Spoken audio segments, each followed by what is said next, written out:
Irashaimase! Hello and welcome to Fataris' Kitchen. I'm your host, Chef Fataris. It's time once again for Shoot 'em Up Saturday, and on the menu this week we have Neon Inferno. What kind of taste will it have? Let's get cooking and find out. From developer Xenovia Interactive, Neon Inferno released in November of 2025 for the Xbox, the PlayStation 4 and 5, the PC, and the Switch, which is the version we're looking at today. This title is a frenetic, cybernetic run-and-gun shooting gallery hybrid. Full of intense action and awesome pixel art graphics, especially if you're looking for a new run-and-gun to try, this one's definitely one that I can recommend.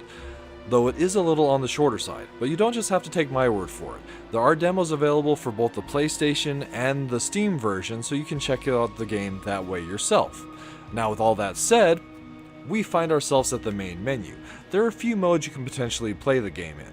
Under the load save file, this will be where you access the main version of the game itself. But we also have a harder difficulty arcade mode, and then there's also a replay mode where you can play through a stage that you've previously played through before, or practice certain sections of it. And then lastly, there's also the tutorial, which when you first start up the game, you will be given the tutorial, but if you want to revisit it, then you can access it from the main menu. Now selecting load save file, we're taken to our save files, and here you can either continue a mission that you currently are on, or you can start a new file. Selecting the new file takes you to your character selection, and you can play the game in 2-player. However, if you're just looking to play a single player, then you can choose between Angelo or Marina. However, 2 players is definitely the way that I recommend it, as the game can get quite chaotic, and having a co-op partner is really the best way to play this kind of a game, in my opinion. Selecting your character, you're taken to your difficulty selection. To keep things simple, we will just keep it on Novice today. And then we dive into the gameplay. So there are story cutscenes at the beginning and ends of all the missions, but to keep things quick, we'll go ahead and skip past that. Mission 1, Heat of the Night.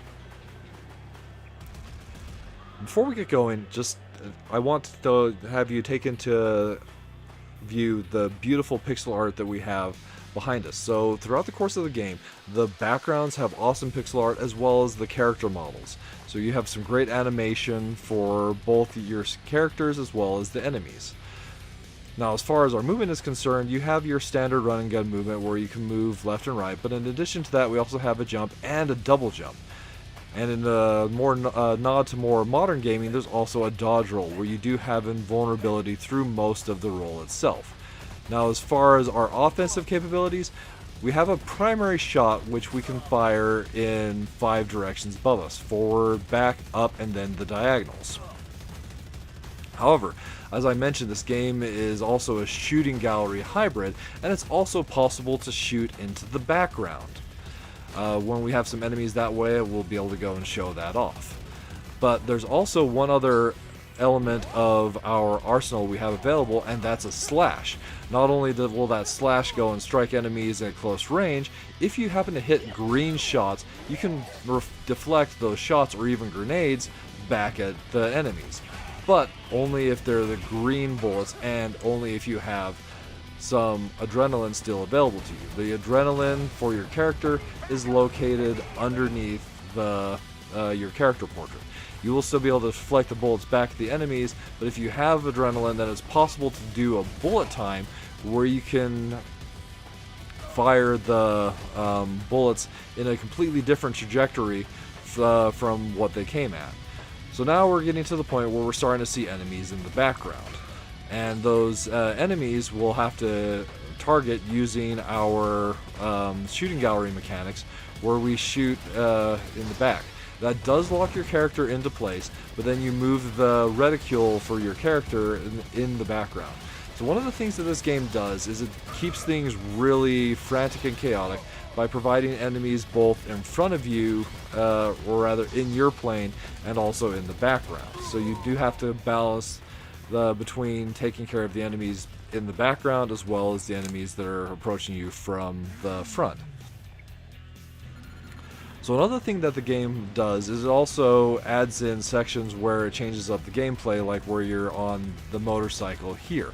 So in this case, you have one player that's controlling the motorcycle as well as firing, and then the other players is simply handling shooting.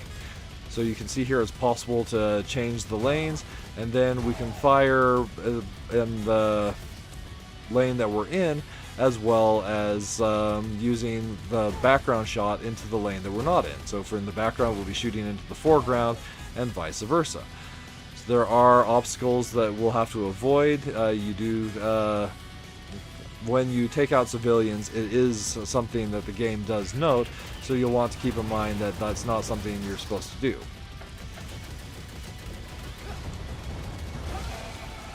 There'll occasionally be like mid-bosses or more powerful enemies like that one that'll come up that have the health bars that you do have to take out. And now we find ourselves fighting our first boss. So each mission does have a target that we're aiming for, in this case Oda here. And the fights for the bosses will be multi-stage. So he's initially in the background here, and we have to take him out by shooting him when he's available, while also dodging the shots he's firing at us. There are also enemies that will be coming in from the front and the back, so we want to be careful that we're watching for that as well. Especially if you're playing with 2 players, you'll have an easier time being able to manage that, as you can have one character focusing on the boss, the other character focusing on the ads when they show up. One of the things that's like neat about the game though is since you do have multi-stage like fights, we saw all those drones fly by, and now there's a strike on him, a strike on us, and we take the fight directly to the boss himself. So this one, you have to be careful for the hit of fire in the middle, and he'll also move to the background and fire shots. But with just a little bit of focus target there, target eliminated. Once you complete a stage, you do have this news article that comes up. Unfortunately, it's not possible to scroll down and read more of it, a bit disappointing that way. And then we get our evaluation based off of how well we did. So depending on your job rating, you will receive an amount of money for that particular mission. And we can go to Gunslingers afterwards to purchase an upgrade. So you can purchase the various upgrades, but one thing to note, these upgrades are limited. They won't last permanently. So just to show you kind of a little bit how that works, we'll take the chaser shot. The wallet is shared, so it's not really possible for both players to pick up an upgrade when you're playing through the game. Now, if we'd skipped the shop, we could have gone straight to here. This is your mission selection here, where we're talking to our boss, the Dawn. We can choose which one of these missions we want to go and play. So now we have the choice of choosing between these 3 missions, and they do increase in difficulty. The top one is the easiest, and then moving down, they do become harder. So we'll simply take the Takeout Jazz Sakai. You can ask for more details, or just simply dive into the mission itself.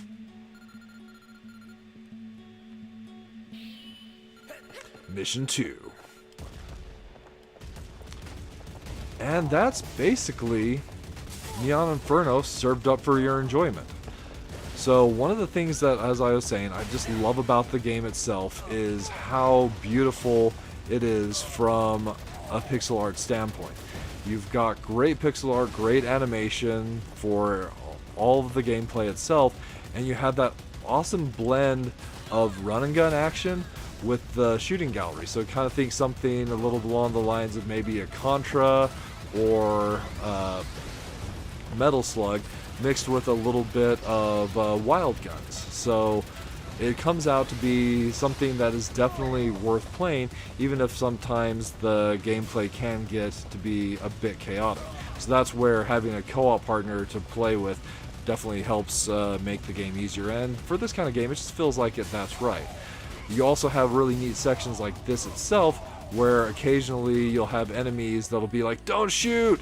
So if we don't take out those enemies, then you actually see some infighting between some of the factions in the game. So we have the police that are assaulting this Yakuza base, as well as the Yakuza fighting back against the police. I do like that the world feels a little bit more vibrant and not just simply focused on taking us out. So as far as the minus flavors are concerned, so some of the things that I feel are a little bit problematic about the game are like just the power-ups, and the evaluations for the stages don't necessarily feel super fair in my opinion. Along the lines of power-ups though, to activate them you like click on the right stick while pressing down, and now I'm using the chaser shot, which homes in on the enemies. Not as useful when you're fighting enemies in the background, but for enemies in the foreground, it can home in on them, and it is a more powerful shot overall. So moving on to the second part of this particular stage, this one's interesting, where we have all these civilians that are below us that we're trying to avoid taking out while we're fighting these targets, but it's not the easiest thing to do overall. But on the plus flavors, one of the things I really love like about this game that I've mentioned numerous times, just like the beautiful pixel art graphics that the game has. Then you also have really incredible run and gun action. The movement feels really smooth. You've got the great combination of shooting enemies in the background with the foreground, even if things can get a little bit confusing that way, and like it helps to have somebody to deal with the chaos. That's where a lot of the fun is. So there you have it, Neon Inferno served up for your enjoyment.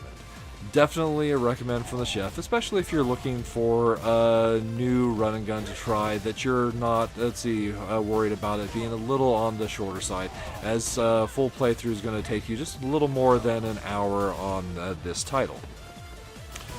And with that, we find ourselves at the end of this week's episode of Shoot 'em Up Saturday. As always, we want to thank you so much for joining us.